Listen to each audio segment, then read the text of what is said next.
Hey guys, so I'm running a bit low on my pasta and I'm a heavy pasta eater.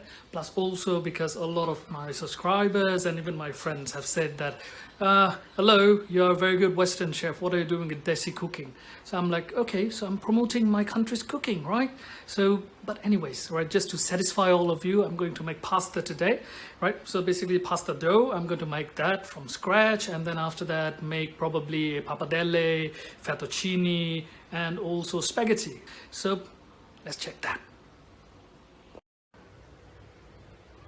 Okay, now, so I have about 200 grams of flour here, and as you can see right over there, it's 2 eggs. So always remember 100 grams of flour, 1 egg. So 200 grams of flour, 2 eggs, right? So let's crack them in.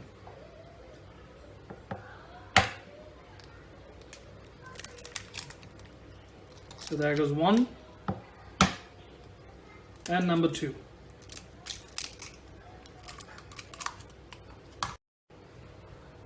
Okay, so we put the eggs in the well, and I'm just going to puncture the egg yolks and mix it a bit, right?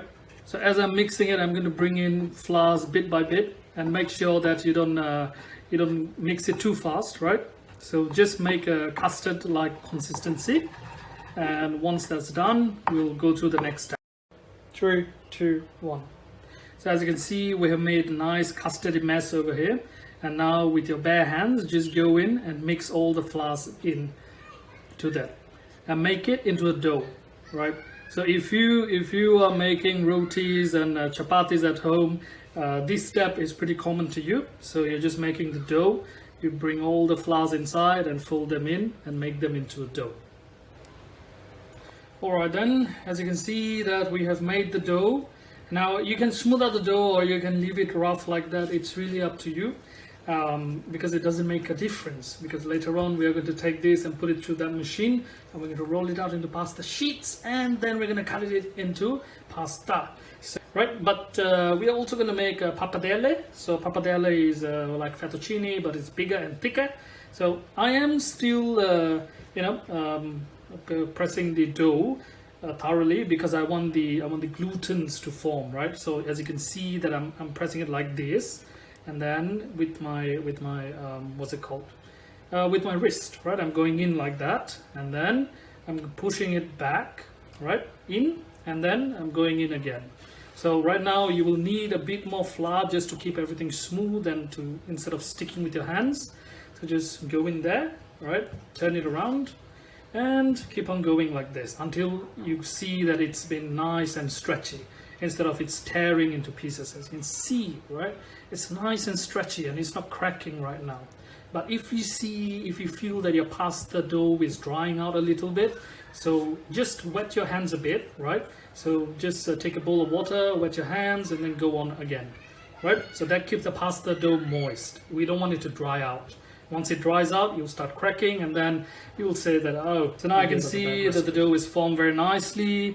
If I press over here, you can see it comes back up again. It's a nice spring to it, right? So I press again, and look at that, it comes back up again. That means the glutens are forming. And what the hell is the gluten? Is the protein that's binding together to itself. So as this is done, now I'm going to take a towel and I'm going to cover it for 20 to 30 minutes, right? So as you can see, the towel is a bit damp on the sides, right? So I took a bit of water in my hand and put it in there. Don't worry, don't peek, leave it 20 minutes. Okay, so it has been about 20 minutes, and it's been forming very nicely, right? Because it's become more springy now after the 20 minutes. And what I'm going to do is I'm just going to give it a bit more roll, right? Just to make a few more layers of that gluten fold onto each other. And then what we're going to do is we're going to cut it into halves, and then we're going to put it through the machine.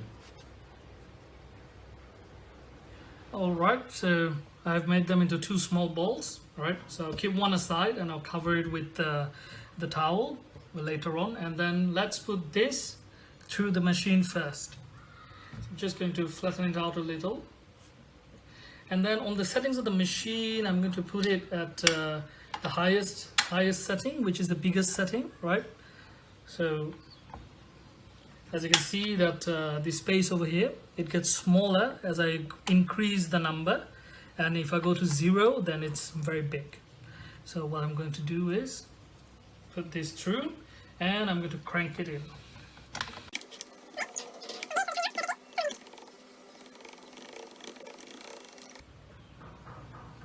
And voila. So do you understand the process now? It's quite simple, right? So we're just going to add a bit more flour to it on both sides, right? So put a bit of flour on the board, and then we're going to increase the setting to 1, and then we're going to increase it step by step, right? Oh, wow. So there you go. Another pass. Same thing again. So put it on the second setting, right? And put it through. There you go. It's quite amazing, right? You can just have your kids play with it. Like you make the dough and have your kids roll it out like this. Yep. But be careful of their fingers, yeah. So yeah, it's amazing. It's coming out amazing. Yeah. So as you can see, it's beautiful, right? So what we're going to do is we're going to increase the setting to 4 now, right? We're going to skip 3 and we're going to go up to 4, and roll it in again.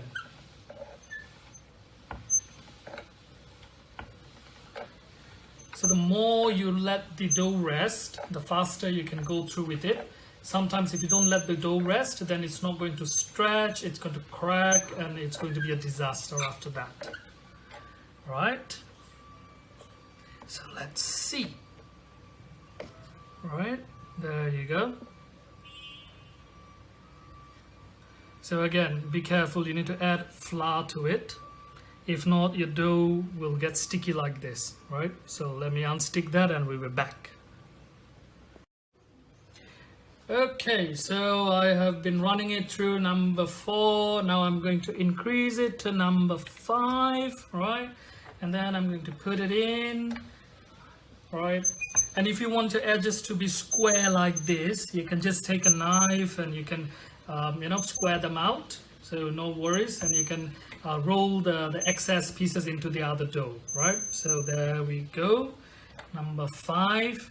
Now pasta, usually you don't want to go all the way to the lowest settings, right? The thinnest pasta, because you see, this is already quite thin, right? Look at this, it's already quite thin, right? And what we want to do is about number 6, and those will be enough for most of the pastas, right? So we go for number 6 now. Ta-da, and rolling. Here we go. It will roll beautifully inside.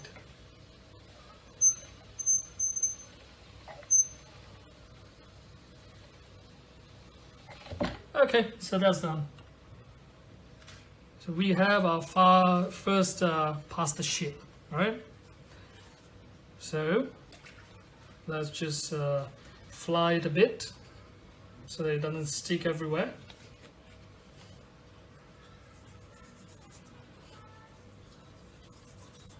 And if you can see that we can see the grill marks through this, that means it's light enough, right? So let's get closer. So you can see my hands through it, means it's good enough already, right? So now what I'm going to do is I'm going to fold it up like this, right?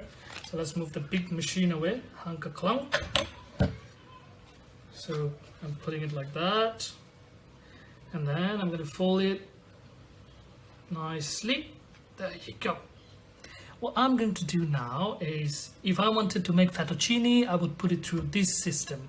If I wanted to make spaghetti, I would put it through this system. But what I want to make is pappardelle. Pappardelle is very thick pasta, right? And it's very good with ragu, and then it's very good with bolognese sauce, so any red sauce basically. And to do that, we need to chop this up. So I got my cleaver, and I'm just going to chop it up nicely. So there you go. 1,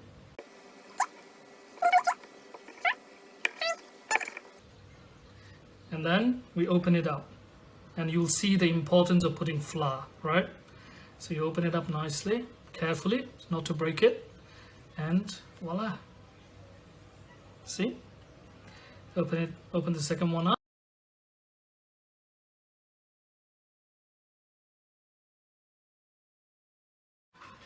So as you can see that we have opened all the pappardelle pastas out. Now what you want to do is you want to take it on your hands like this, all of them. All right. And also we have sprinkled a bit of flour so that they don't stick to each other. So you take all of them like this.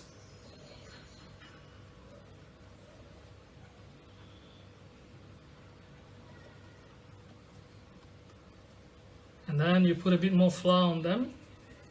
This is insurance. You can't really go less on the flour. You really need it.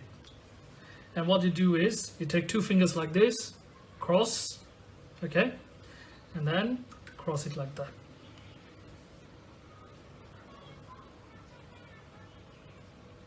So this is pappardelle pasta. A bit more flour. Now you can make a lot of it, right? You can make as much as you want, but then let's say you want to store it, then my best suggestion will be to put it on the lower fridge and eat it within a week's time. If you're fine with a bit of a rubbery texture, then you can put it in the freezer, and this will be as good for, you know, like any other bread. You can put it in the freezer. You just take it out, you boil it for 8 to 9 minutes, and then it's good to go. So it's very easy. It's very easy to make the pasta, right? You can impress anyone who comes home that, oh, look at it, it is a homemade pasta. And just to make a red sauce, like a bolognese sauce, get one of the tomato jars and all that, and it's done. Yeah, it's that simple. So thank you very much, and hope you like the video. I hope you subscribe, and thanks to all the subscribers that have been with me and that are still joining, right? And I hope to bring another recipe to you next time.